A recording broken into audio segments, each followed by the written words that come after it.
I now call Senator Back. Thank you, Acting Deputy President. In 5 weeks' time, on the 23rd of October, a group of us will meet at Denham near Shark Bay in Western Australia to celebrate the 400th anniversary of the first known European landing on Australian soil, that being Dirk Hartog in 1616. We don't know whether Hartog made an investment. We do know that he left a pewter plate and it's now in the museum in Amsterdam.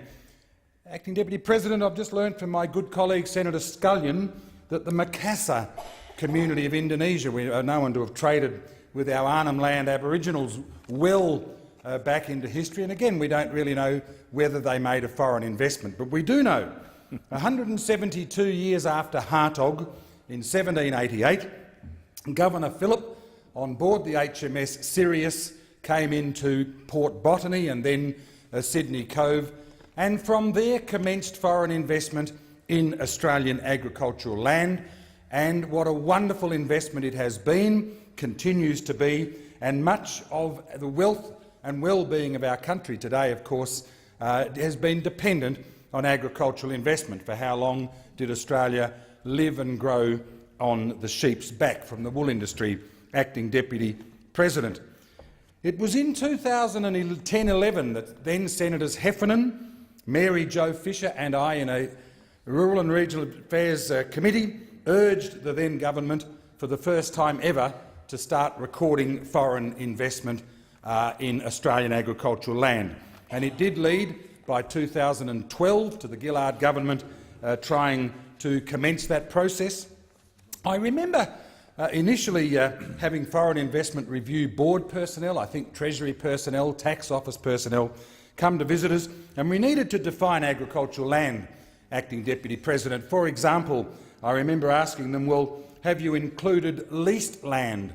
And they looked at me blankly and said, well, why would we include leased land in agricultural land? Well, just a couple of stats that will interest you.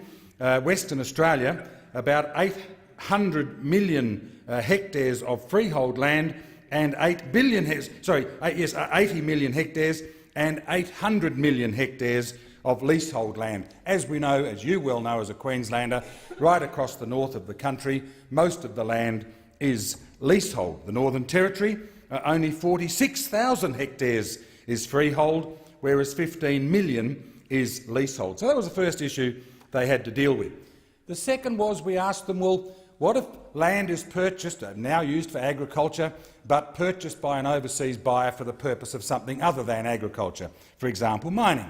So that hadn't been addressed either. And the last one was, what, for example, would happen if, let's say, a Chinese sovereign wealth fund operating through a Hong Kong bank engaged the services of two fine Australians, Cash and Back, and Cashback Enterprises was indeed the Australian entity? How would you then establish any foreign ownership? So that question also had I just use those two terms hypothetically, of course, Acting Deputy President. I'm very pleased to say, as we all now know, there was an overhaul of the Foreign Acquisitions and Takeovers Act of 1975 in 2015, and we now do have an accurate set of figures based on hectares rather than based on value of land, I must say, giving us an idea who owns foreign land in this country. But I do want to put into perspective, for anyone who might be interested, just what the proportion of overall overseas investment into Australia, what proportion of it is agriculture. And in 2011-12, it only represented 2.1%, 3.6 billion of the 170 billion was of agriculture, and I'm indebted to the library who only in the last few minutes have given me the figures for 14-15, and that figure's only jumped up from 2.1 to 2.7, in which 5.3 billion of 194 billion. And you'd be interested to know, in fact, the most significant investors in this recent time in agricultural land in Australia have been the Canadians, including the Canadian Teachers Superannuation Funds. And it remains a mystery and a disappointment for me that most of our superannuation funds, our moving now to $2 trillion of funds, haven't seen their way clear to actually invest in Australian agricultural land. We know, of course, the UK and the US aren't all that far behind them. So, Acting Deputy President, who's got what in this country? Because we do have this xenophobic view about the Chinese. Well, I can tell you, of the top 10 foreign countries who invest in agricultural land in this country, 60% are British, 16.5% from the United States. The Netherlands, maybe somebody listened to Dirk Hartog back to 1616, but they're third at 6.5%, followed by Singapore, and fifth of the first 10 overseas investment countries, in fact, are China, at 1.46 thousand hectares, or 3.25%. So I just want to put those figures, if I may, into perspective. So, Acting Deputy President, do we have a concern, because we've relied on foreign investment in agriculture in this country for an eon? And I'm going to conclude with the experience in Esperance, where the Esperance Land and Development Company, amongst others, were the significant American investors in opening up what has become probably one of our most successful agricultural areas. But I do want to make this point, and I want to make a recommendation to this parliament and to government. In the past, all of the investors, the British, American, whoever, have only ever wanted to invest in our supply chain and for the product to remain within the Australian supply chain, whether it's been grain or milk, or whether it's been wool or horticultural products. The risk of some of the sovereign wealth funds, China's an inclusion, Qatar is another. The Qataris own more land in Western Australia, Acting Deputy President, than they own in Qatar.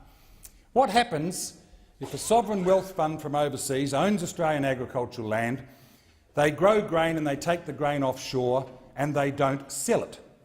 They actually philanthropically put it through the mills and they produce flour which they give to their poor citizens.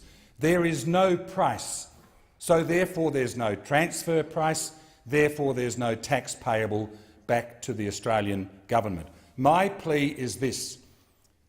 It is well within the right of a sovereign wealth fund from overseas to grow produce in our country, use our land, use our water, use our expertise, our supply chain logistics.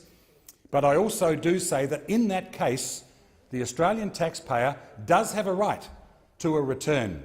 And my solution simply is up front in advance to say to other countries, if you engage in that activity, which is fine, we will impose the equivalent of a royalty, which, as Senator Cash and I know only too well, is what we do in the minerals industry, so that the day that grain goes across the wharf into a ship on its way to that country, a royalty equivalent to the value of grain in the market that day is payable back to Australia. And I think that would satisfy a lot of people with concern. Let me finish with Esperance, because it gives you a fine example of the capacity of overseas investors, technological expertise and money. The Americans came into Esperance, light country, trace element deficiencies, etc., in the early 1950s, and they brought their own expertise and they failed. They came back in the 60s through the agency of Chase Manhattan Bank. Their entity was American Factors, AmFac, and they established Esperance Land and Development Company. And in an agreement with the Western Australian government, they developed 100,000 acres a year, of which 50,000 remained with ELD and 50,000 were broken up into 2,000-acre what were called conditional purchase blocks. And an enormous number of young Eastern Australian and Western Australian farmers got their start in agriculture in Esperance as a result of that. And ELD, because of the company philosophy, gave a lot of the work, the fencing, the dam construction, the original early clearing work. They actually gave it to those CP block owners who were living in machinery sheds at the end of the property, and in fact it was the work they did for ELD that gave them the cash flow very often to continue. It became an outstanding success. 8 stations they had, a flock of 250,000 sheep, and in 50,000 Hereford cattle, the biggest herd in the world, Hereford herd. But over time they sold out, they left, and what did they take with them, Acting Deputy President? Did they take the soil? Did they take the fence lines? Did they take the water points? In fact, Benno Schmidt, the chairman of the company, left probably the finest Aboriginal art collection ever assembled, and he left that as a gift to the people of Australia. I've got to say to you, foreign investment, the value of it, Esperance would have to be its finest example. Thank you, Senator Back. Senator Pollard.